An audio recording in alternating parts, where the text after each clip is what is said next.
Hello students. आज इस video lecture में हम डिस्कस करने वाले हैं कंप्यूटर फंडामेंटल सब्जेक्ट का बहुत ही इम्पोर्टेंट टॉपिक, वो है मेमोरी हायरार्की। तो स्टार्ट करते हैं अपना टॉपिक मेमोरी हायरार्की। सबसे पहले इसकी डेफिनेशन देखेंगे।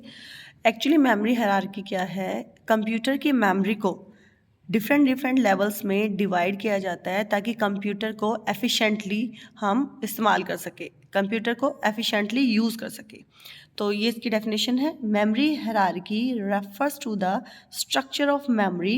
स्ट्रक्चर ऑफ मेमोरी यानी मेमोरी को हम डिवाइड करेंगे अलग अलग लेवल्स में, that helps the computer run more efficiently. क्यों कर रहे हैं हम डिवाइड कंप्यूटर की मेमोरी को? इसलिए डिवाइड कर रहे हैं ताकि हम कंप्यूटर को एफिशिएंटली अच्छे से उसका इस्तेमाल कर सके, उसको यूज़ कर सके।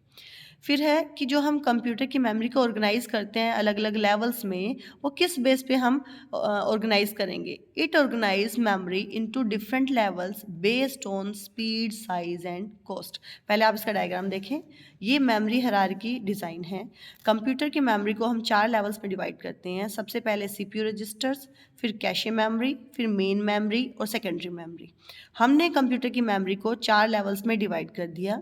ये 4 लेवल हमने किस बेस पे बनाए हैं, कैसे हमने डिवाइड किया इन 4 लेवल्स में कंप्यूटर की मेमोरी को? वो हमने डिवाइड किया है इन पैरामीटर्स के बेस पे, स्पीड, साइज और कॉस्ट के बेस पे। इट मीन्स जो हमारी 4 लेवल्स है अपने कंप्यूटर की मेमोरी के, उसमें हर जो मेमोरी है, हर लेवल पे जो मेमोरी है, उनकी स्पीड अलग अलग है, साइज़ अलग अलग है, कॉस्ट अलग अलग है। अब वन बाय वन हम ये डिस्कस करेंगे। आपको मेमोरी हायरार्की का टॉपिक अगर पेपर में मिलता है तो आप पहले उसकी डेफिनेशन लिखेंगे मेमोरी हायरार्की की, फिर बताएंगे कि जो मेमोरी को हमने डिफरेंट लेवल में ऑर्गेनाइज किया है वो किस पैरामीटर पे बेस्ड है, स्पीड, साइज और कॉस्ट पे। फिर आप उसका डायग्राम बनाएंगे। जो हमारी फर्स्ट लेवल है मेमोरी हायरार्की का, जो फर्स्ट लेवल है that is a CPU registers.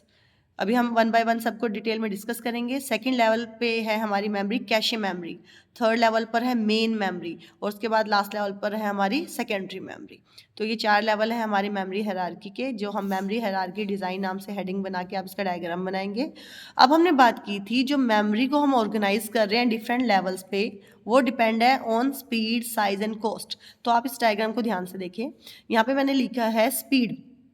जो स्पीड है उसके साथ एरो देखें, एरो नीचे से ऊपर की तरफ जा रहा है, इंक्रीजिंग। इट मीन्स जो ये सेकेंडरी मेमोरी है इसकी स्पीड स्लो है, मेन मेमोरी की स्पीड उससे ज़्यादा है, कैशे मेमोरी की स्पीड उससे ज़्यादा है और सीपीयू रजिस्टर की स्पीड सबसे ज़्यादा है। यानी जो स्पीड पैरामीटर है वो नीचे से ऊपर की तरफ इंक्रीजिंग ऑर्डर में है। यानी सेकेंडरी मेमोरी की सबसे कम स्पीड और सीपीयू रजिस्टर की सबसे ज़्यादा स्पीड। ऐसे ही हम सेकंड पैरामीटर की बात कर लेते हैं, वो है साइज़। साइज़ में देखें, एरो ऊपर से नीचे की तरफ जा रहा है और ऊपर से नीचे की तरफ ये जो पैरामीटर है हमारा साइज़, वो है इंक्रीजिंग। इट मीन्स जो सीपीयू रजिस्टर्स हैं ये साइज़ में सबसे स्मॉल है।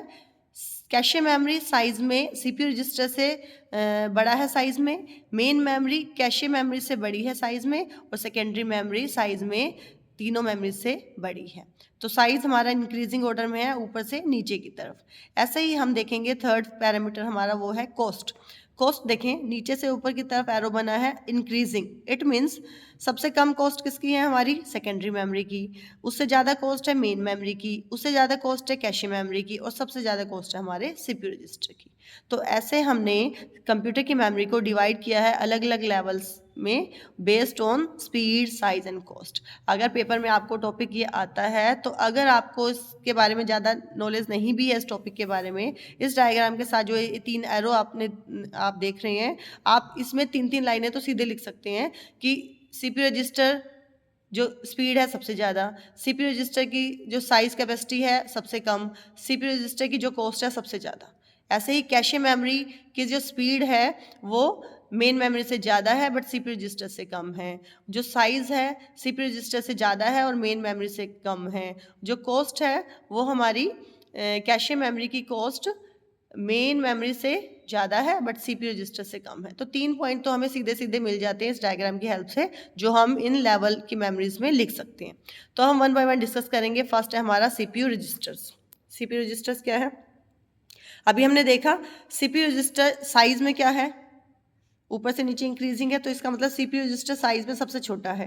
और स्पीड क्या है, नीचे से ऊपर इंक्रीजिंग है, यानी स्पीड इसके सबसे ज़्यादा है। और कॉस्ट देखें, नीचे से ऊपर इंक्रीजिंग है, यानी कॉस्ट सबसे ज़्यादा है।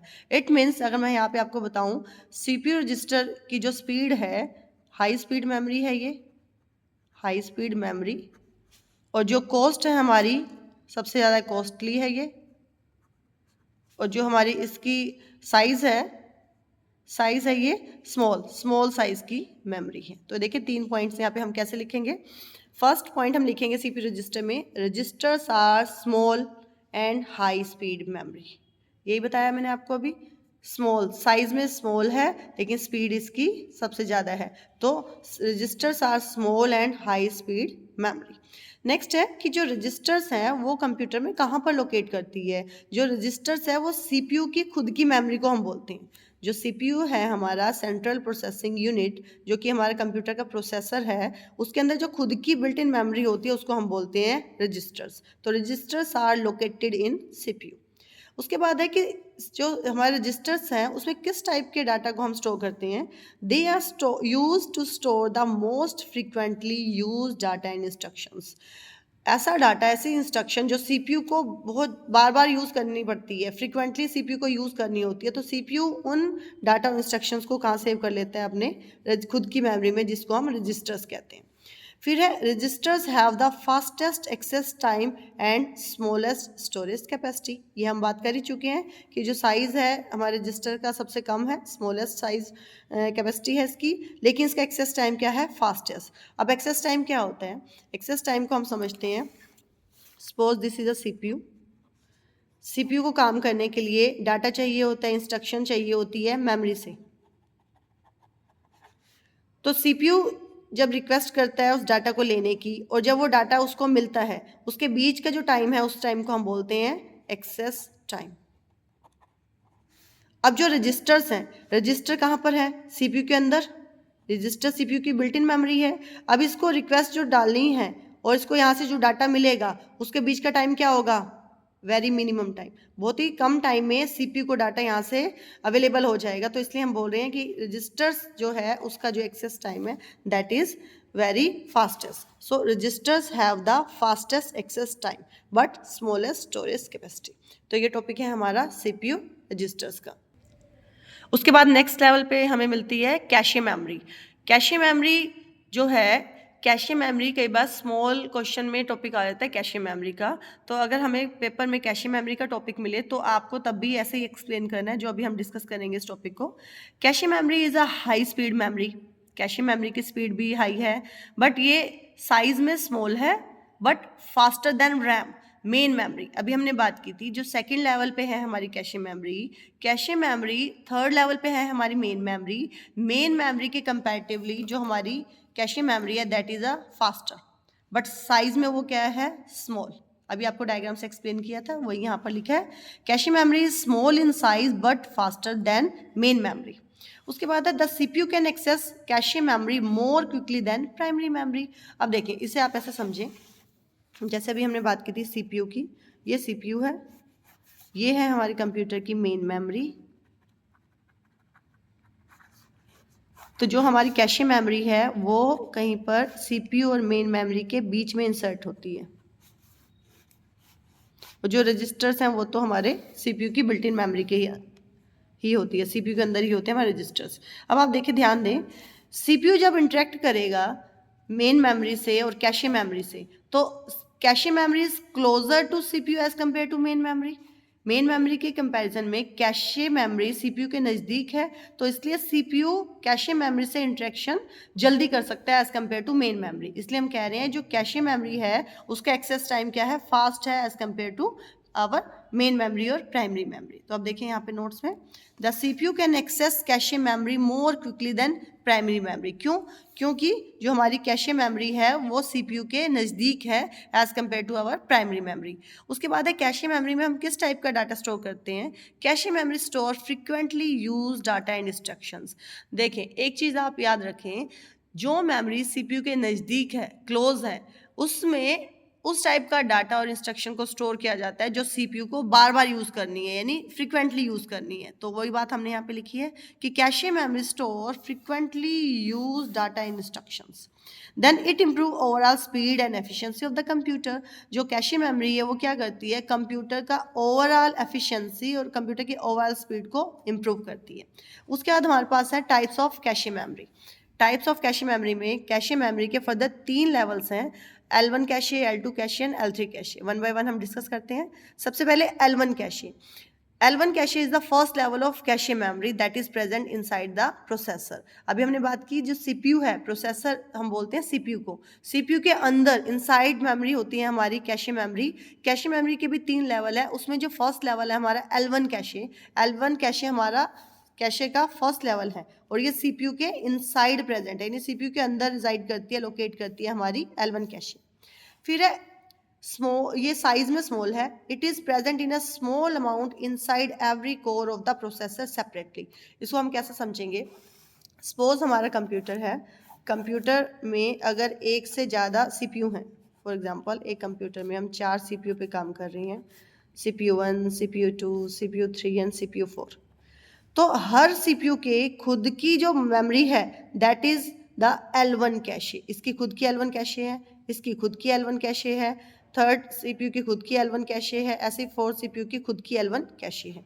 इट मीन्स जो L1 कैशे है, the first level of cache memory, वो क्या होती है, प्रोसेसर के हर कोर यानी हर प्रोसेसर के अंदर सेपरेटली अवेलेबल होती है, ठीक है। और ये जो इसकी साइज़ है दैट इज़ वेरी स्मॉल, जो हमारी L1 कैशे है वो साइज़ में बहुत स्मॉल है। तो देखिए फिर से पढ़ रही हूँ मैं आपके लिए, it is present in a small amount inside every core of the processor separately, ठीक है। और L1 is the fastest type of cache memory. जो 3 लेवल हम बात कर रहे हैं, L1 कैशे, L2, L3, उन तीनों में से जो फास्टेस्ट मेमोरी है that is a L1।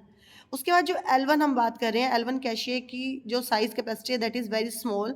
Capacity कितनी है, जो L1 कैशे है उसकी कैपेसिटी हो सकती है 2 KB से लेके 64 KB तक। तो ये टॉपिक है हमारा L1 cache, that is the first level of cache memory.